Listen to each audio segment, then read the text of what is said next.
Protectorate Productions Comedy Showcase. Here we go. Here's something from Fred Passmore and John Lawhon from Sheaf Laughs Comedy.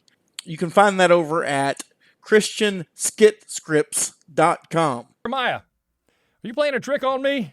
That's weird. The email address is fred@sheeplaughs.com. Or you can find the link on the site. Jeremiah! What? Oh my goodness, son. You about scared the life out of me hollering like that. Sorry, Jeremiah, but I kept hearing the door open and close, and I was determined to see who it was this time. Oh, I sure enough apologize, son. I was just peeking in to see if I left my mop in here. I put it somewhere last week, and darned if I can't remember now. Yeah, while you're in here, you might as well go ahead and get my trash. Sure will, son. Mind handing it to me? Much obliged. I wish I could remember better. I'm wondering if I put it in your closet instead of the one in the hallway. Let me see. Look out. Whoop! Nope, don't see it in there. You really need to clean out that closet someday, Mr. Fred. Thanks for the tip. Well, things going well for you? Oh, pretty good. But I'm feeling a mite guilty about something. I just got to tell somebody. Well, what did you do? I don't mind listening. I needed a break anyway. Well, t'other day I came home and old Jabez was a-holding a dead rabbit in his jaws. Now, that ain't nothing unusual. He catches 'em sometimes. But I knowed from the fur coloring and the collar on it that this was a pet rabbit that belonged to the folks down the road. Uh-oh. And I thought, oh, Lordy mercy, if them neighbors found out about my old hound dog killing his wife's favorite bunny, they'll hate me forever. I just panicked, and then I got an idea. So I took that dirty old rabbit into the house and gave it a bath in the old wash tub. I brushed the fur and fluffed it up real good. Now, I knowed that the people was gone to work, so I snuck into the backyard and put that old dead bunny back in the cage, laying it out like it was sleeping. I was hoping they'd think it died of natural causes. Oh, Lordy, I wish I hadn't done that. Well, I can understand why you did it, Jeremiah. No need to be too hard on yourself.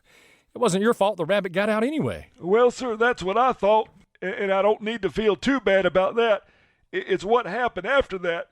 What made me feel so bad. Why? What happened? Well, sir, a couple of days later, I was leaning on the fence when my neighbor comes up and we talks a bit, and he says, "Pray for my wife. She's in a bad way." And I said, "Well, what's wrong?" And he said, "Well, she's about to have a nervous breakdown. I guess you might have heard that Miss Princess, her favorite pet rabbit, died."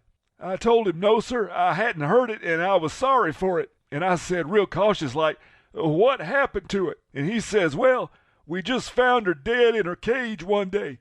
But the strange thing is that several days after we buried her, we came home and found somebody had dug her up, gave her a bath, and put her back in the cage. My wife ain't been the same since." I'm sorry, Jeremiah. I know it must have been quite a shock. It just strikes me as kind of funny. Well, son, I reckon you're right. When I told Obadiah about it, he plumb near busted a gut. But I still feels bad about it. Guess I acted a mite rash. Well, son, I better run on. I gots to find that mop before I can finish my work. Take it easy, son. Okay, see you next time. You know, if you enjoy listening to comedy and would like to do it yourself, you can. For free comedy and drama scripts for you or your drama team to perform, go to www.christianskitscripts.com. Plus, you'll find soundtrack CDs you can purchase to enhance your performance of the skits. It's do-it-yourself Christian comedy at christianskitscripts.com. So my friend told me today he wanted to be my brother. He felt close to me, and we were such good friends, he wanted to be my brother. I said, Mark, you're old enough to be my dad. Hey, Nate, it's me, your dad. Figured I'd give you a call, let you know what's going on. Remember your brother's friend Jimmy on your cousin Maylin's side? Billy? Well, he went on a family vacation. He's the one that's got all those kids. and they left the littlest one home alone. Yep, Nate, just like the movie, Home Alone. But the little boy didn't get in any trouble or anything. Just stayed home. He was good. So it looks like it was all right after all. But unfortunately, if there's a sequel, it won't be Home Alone 2, because there was a nosy neighbor who saw him home alone. She called the police. So I think the sequel is going to be Legal Eagles, because they swooped on down and took that boy out of there. Don't know if they're going to get him back or not. Legal Eagles. Will Jimmy come back home or not? We'll have to stay tuned, Nate, and I'll let you know. Speak to you soon, son. Love you. Bye. And here's this week's Old Time Radio Moment, brought to you by the Retro Radio Podcast and Keith Heltley. Sookie, come here, please. Yeah, okay. Don't take a chance with your every romance. Oh, Mel, I wish I could think of some way to help you. Gosh, Betty, what am I going to do for presents for those people? I've thought of everything. Well, it's no use worrying about it now. I guess something like this could happen to anybody. Yeah, but it always happens to me. Oh, Mel. Betty, you know you're the only girl in the world for me, don't you? Am I? You're the only girl who'll have me. And you're so pretty, too. You know, every morning I think of you while I'm shaving. I'm glad. Sure. I look in the mirror and I say to myself, gosh, you're beautiful. Oh, Mel. Oh, well, you know what I mean. You're so sweet and I'm such a worthless, brainless, shiftless, stupid... Gee, aren't you going to interrupt me? Oh, don't worry, darling. Everything will be all right. The world always has an opening for someone like you. You just have to find it. What do you mean, find an opening? Look at the hole I'm in now.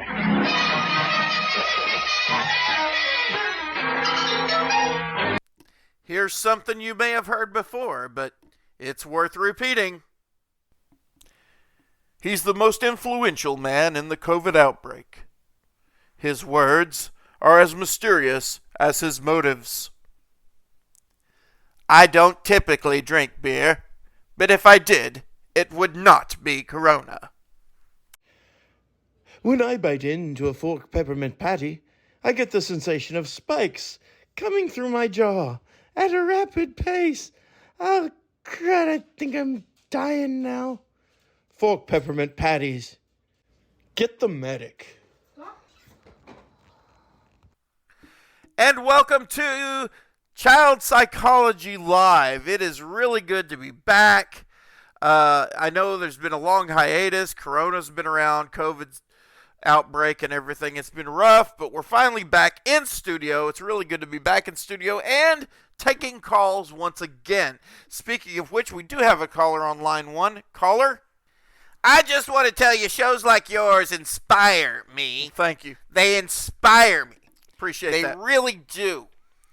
From now on, I am going to be more involved in my child's development. No, you can't do that. Huh? Don't do that.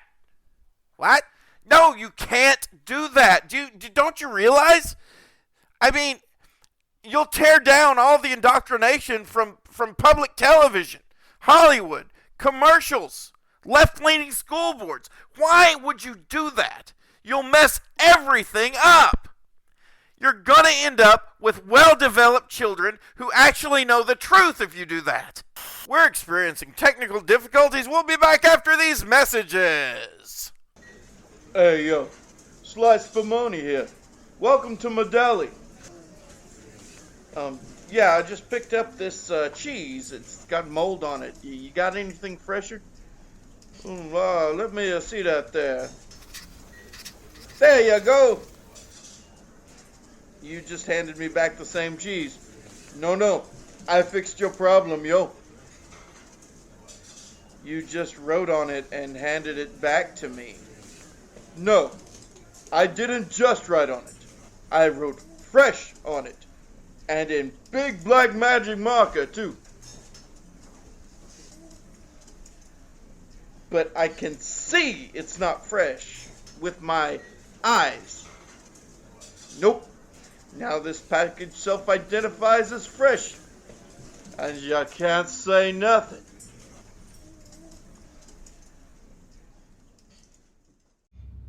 Houston, you got a problem. No, we're fine up here, but you got a problem. No, we're fine up here, but you got a problem. Well, you see, before lunch, I went over to Minuscule Monarch's Pizza. Well, they weren't as bad as I remembered, so I had a little extra, and, well, I ain't never launched before, and when we launched, well, you scared the you-know-what out of me, to be honest, so when we got up there, I had to use the restroom there. Well, the toilet y'all gave us wasn't working right, so Bubba had an old-style toilet he had just decided he's going to hook up for us. Well, man, we turned on that artificial gravity. Everything seemed to be working just fine. I flushed her down the drain, and that's when I noticed that Bubba forgot to hook everything up to the septic system, so everything was kind of floating in orbit over the planet. Well, we did a little calculating, and we figure in 10 years, that orbit's going to break, and that's going to land. And we did a little more calculating, and we figured out where it's going to land. Houston, you got a problem. Now let's hear that without the editing, just for fun. Houston, you got a problem. No, we're fine up here, but you got a problem. No, we're fine up here, but you got a problem. Well, you see, before lunch, I went over to Minuscule Monarch's Pizza. Well, they weren't as bad as I remembered, so I had a little extra, and, well, I ain't never launched before, and when we launched, well, you scared the you-know-what out of me, to be honest, so when we got up there, I had to use the restroom there. Well, the toilet y'all gave us wasn't working right, so Bubba had to install his old style. Well, the toilet y'all gave us wasn't working right, so Bubba Well, the toilet y'all gave us wasn't